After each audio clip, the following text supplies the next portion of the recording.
Hello दोस्तों, स्वागत है मेरे इस यूट्यूब चैनल एमएफ पाठशाला में। जैसा कि मैंने अपने पहले वीडियो में आपको बताया था कि मैं 11-12 इकोनॉमिक्स के साथ साथ 9th-10th के सोशल साइंस को भी पढ़ाऊंगा। उसी के आज पार्ट को लेकर आ रहा हूं मैं 9th-10th के सोशल साइंस का। आज सबसे पहले आज हम लोग समझेंगे 10th क्लास के सोशल साइंस के सिलेबस के बारे में। जब तक हम लोगों को सिलेबस क्लियर नहीं होगा तो अदरवाइज हम लोग एनसीईआरटी बुक देखेंगे तो उसमें बहुत सारा एक्स्ट्रा चैप्टर दिखेगा जो सीबीएसई के अकॉर्डिंग हम लोगों को पढ़ना नहीं है। ठीक है, स्कूल के एग्जाम में पूछा जा सकता है, स्कूल के एग्जाम में जो पीरियोडिक टेस्ट होता है उसमें पूछा जा सकता है, लेकिन सीबीएसई के अकॉर्डिंग हम लोगों को नहीं पढ़ना है। इसीलिए आज पूरा डिटेल सिलेबस जानेंगे हम लोग सोशल साइंस के, क्लास 10th के सोशल साइंस का। ठीक है, 10th क्लास के सोशल साइंस का। मैं चाहूंगा कि आप इस सिलेबस को स्क्रीनशॉट लेके नोट डाउन जरूर कर ले ताकि आपको क्लियर होता रहे कि हम लोगों को पढ़ना क्या क्या है। तो ये जो सिलेबस है ये एकदम लेटेस्ट सिलेबस है 2020-21 का। अगर लॉकडाउन के कारण मान लीजिए इन फ्यूचर के टाइम कम मिलता है स्कूल खुलने का तो हो सकता है कुछ सिलेबस में अगर चेंजेस हो तो उसके बारे में मैं आप लोगों को आगे बताऊंगा। अभी फिलहाल यही सिलेबस है, तो चलते हैं समझते हैं सिलेबस को। सबसे पहले ये जो सिलेबस है सोशल साइंस, ये इसका थ्योरेटिकल पार्ट जो होता है वो 80 मार्क्स का होता है और 20 मार्क्स का अदर चीज रहता है, वो मैं आपको आगे बताऊंगा। 80 मार्क्स का थ्योरेटिकल पार्ट रहता है। सबसे बड़ा प्लस पॉइंट इसमें यह है कि इसमें चार डिफरेंट सब्जेक्ट्स हम लोगों को सोशल साइंस के अंदर में पढ़ना है, different parts. History, geography, political science और सिविक्स और लास्ट इकोनॉमिक्स, ये चारों हम लोगों को पढ़ना है। क्लियर है? जो क्लास 9th में भी हम लोगों ने देखा था इसी 4 पार्ट में। एक बहुत बड़ा प्लस पॉइंट है इसमें कि चैप्टर हो सकता है कि कम ज्यादा हो। जैसे मान लीजिए कि पॉलिटिकल साइंस में चैप्टर ज्यादा है, इकोनॉमिक्स में चैप्टर कम है, ऐसा हो सकता है। लेकिन एक खास बात है कि मार्क्स का वेटेज जो है चारों से सेम है। हिस्ट्री से भी आपका 20 मार्क्स का आएगा, ज्योग्राफी से भी आपका 20 मार्क्स का आएगा, पॉलिटिकल साइंस से भी आपका 20 मार्क्स का आएगा और इकोनॉमिक्स से भी आपका 20 मार्क्स का आएगा। ठीक है, तो ऐड कर सकते हैं हम लोग। अगर चारों को ऐड करेंगे तो कितना होगा? 80 मार्क्स का। ये सबसे बड़ा प्लस पॉइंट है। तो एक एक करके हम लोग सब सब्जेक्ट के जो इंटरनल इसका सब्जेक्ट है उसके टॉपिक्स को जानते हैं, उसके चैप्टर को जानते हैं कि हम लोग को पढ़ना क्या क्या है। ठीक है, तो पूरा देखिएगा, ऐसा नहीं सोचिएगा कि आप जो लिखा हुआ है वो पूरा पढ़ना है, वो पूरा नहीं पढ़ना है। इसलिए हम लिख दिए ताकि कंफ्यूजन ना हो। अभी इसमें से बहुत सारा चैप्टर कट जाएगा। क्लियर सबको? आगे बढ़ते समझते हैं चैप्टर को। सबसे पहला है हिस्ट्री। ठीक है, history India and the contemporary world part 2। Part 1 9 था, पार्ट 2 यहाँ पे क्लास 10th में है। सबसे पहला चैप्टर है the rise of nationalism in Europe. Europe में नेशनलिज्म का कहानी हम लोगों को पढ़ना है, राष्ट्रवाद का कहानी पढ़ना है। जिसमें हम लोग फ्रांस के बारे में पढ़ेंगे, इटली के बारे में पढ़ेंगे, जर्मनी के बारे में पढ़ेंगे और भी बहुत सारे कंट्री के बारे में पढ़ेंगे कि वहां पे नेशनलिज्म कैसे आया, डेमोक्रेसी कैसे आया, ये सब चीज हम लोग जानेंगे। अगर आप देखिएगा इसके बाद बुक में तो द इंडो चाइना भी होगा, नेशनलिज्म इन इंडो चाइना करके, तो वो चैप्टर हम लोगों को नहीं पढ़ना है। पहले था कि नेशनलिज्म इन यूरोप और उसमें जो था और करके क्वेश्चन आता था, लेकिन अब उसको पढ़ना ही नहीं है। हम लोगों को ये पढ़ना है the rise of nationalism in Europe. और सेकंड जो हम लोगों को पढ़ना है जो कंपलसरी, ये भी कंपलसरी है, ये भी compulsory, nationalism in India, Bharat में राष्ट्रवाद। काफी इंटरेस्टिंग चैप्टर है, उसको हम लोग पढ़ेंगे और हम लोग देखेंगे कि किस तरीके से civil disobedience movement, non cooperation movement, बहुत सारा डिटेल उसमें हम लोग पढ़ेंगे। नेक्स्ट जो हम लोगों को आगे पढ़ना है वो पढ़ना है 2 चैप्टर। इसको बढ़िया से समझिएगा। 2 चैप्टर है, the making of global world और the age of industrialisation. Making of global world और एज ऑफ इंडस्ट्रियलाइजेशन। यहाँ पे अगर आप देखें तो और लिखा हुआ है। ठीक है, इसका हिंदी मीनिंग या होता है, यानी कि the making of global world और द एज ऑफ इंडस्ट्रियलाइजेशन में कोई भी एक चैप्टर हम लोगों को पढ़ना है। क्लियर है? कोई भी एक चैप्टर पढ़ना है। लास्ट अगर देखेंगे तो print culture and the modern world लिखा हुआ है। ठीक है, अगर आप इसके नीचे देखिएगा बुक में तो आपको नोबेल सोसाइटी भी दिखेगा, लेकिन अब वो नहीं पढ़ना है। पहले था क्या कि दोनों में से कोई भी एक पढ़ना रहता था। ठीक है, अब उसको हटा दिया है कंपलसरी, सिर्फ हम लोगों को यही पढ़ना है, print culture and the modern world. तो अगर टोटल कितना पढ़ना है हम लोगों को तो 1 2 इस दोनों में से कोई भी एक, यानी 3 और ये लास्ट 4, यानी टोटल इसमें कितना पढ़ना है? 4 चैप्टर। इस 4 चैप्टर से कितना आएगा? 20 मार्क्स का। क्लियर है सबको? हिस्ट्री क्लियर हो गया। आगे बढ़ते हैं हम लोग, पहुंचते हैं ज्योग्राफी। ज्योग्राफी में भी देखते हैं हम लोगों को क्या क्या पढ़ना है। ठीक है, अगर आप लोग देखिएगा ध्यान से तो सामने आप लोगों को 7 चैप्टर दिख रहा है। ठीक है, 7 चैप्टर दिख रहा है। सबसे पहला है रिसोर्सेज एंड डेवलपमेंट, जो हम लोगों को पढ़ना है। क्लियर है? दूसरा है फॉरेस्ट एंड वाइल्ड लाइफ। इसको बढ़िया से समझ लीजिए। फॉरेस्ट एंड वाइल्ड लाइफ जो है आपके स्कूल के पीरियोडिक टेस्ट में पूछा जा सकता है, सीबीएसई में, बोर्ड के एग्जाम में ये इवेल्युएटेड नहीं है। ये बोर्ड एग्जाम के लिए इवेल्युएटेड नहीं, इसीलिए इसको मैं काट दे रहा हूं ताकि आपको क्लियर हो जाए। क्लियर है?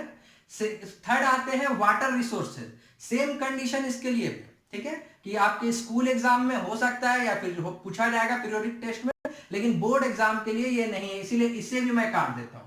क्लियर है ना, अब समझ में आ रहा है, इसीलिए मैं लिखा था ताकि आप अगर बुक खोलो तो कंफ्यूजन ना हो कि ये तो चैप्टर है, तो सर तो हो सकता है कि कैसे बोल दिया सर कि नहीं पढ़ना है, तो इसीलिए इसको हम लोग समझाने के लिए ही मैं पहले लिख दिया, इसको समझ लेते हैं पहले कि ये है बुक में, लेकिन ये दोनों को पढ़ना नहीं है।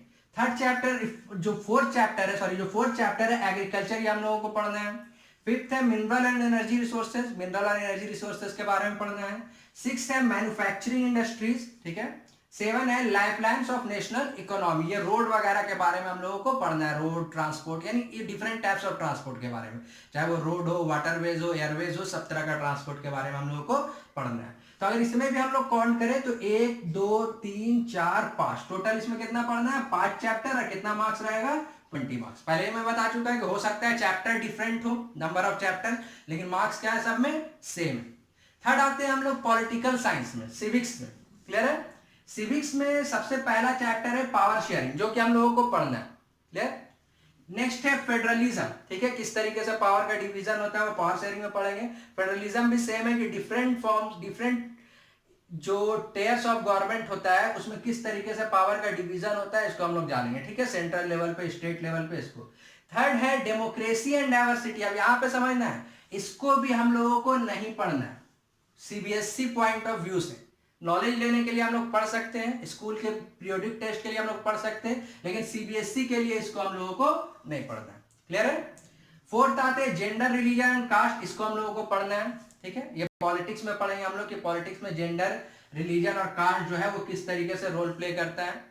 फिफ्थ है पॉपुलर स्ट्रगल एंड मूवमेंट, इसको भी समझ लो, इसको भी हम लोगों को नहीं पढ़ना है, पॉपुलर स्ट्रगल एंड मूवमेंट इसको नहीं पढ़ना है, ठीक है। सेम कंडीशन है स्कूल के पीरियोडिक टेस्ट के लिए, लेकिन सीबीएसई में इवैल्यूएटेड नहीं होगा।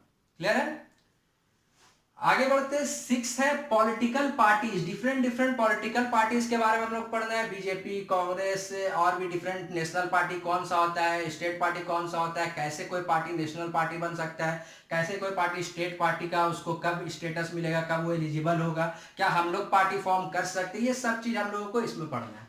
जो क्लास 9th और 10th में जो हम लोग डेमोक्रेसी के बारे में पढ़े उसका आउटकम्स के बारे में पढ़ना है, इसमें आउटकम्स ऑफ डेमोक्रेसी, और क्या क्या प्रॉब्लम है डेमोक्रेसी में, क्या क्या चैलेंजेस है डेमोक्रेसी के लिए, वो चैलेंजेस टू डेमोक्रेसी में पढ़ना है। लेकिन फिर से मैं आपको क्लियर कर दूं, ये चैलेंजेस टू डेमोक्रेसी जो है वो सीबीएसई के पार्ट में इवैल्यूएटेड नहीं होगा, इसीलिए मैं इसे काट दे रहा हूं। क्लियर टू एवरीवन, ये सीबीएसई के पार्ट में इवैल्यूएटेड नहीं होगा, इसीलिए मैंने इसे क्या किया है, काट दिया। समझ में आ गया, आगे बढ़ते हैं।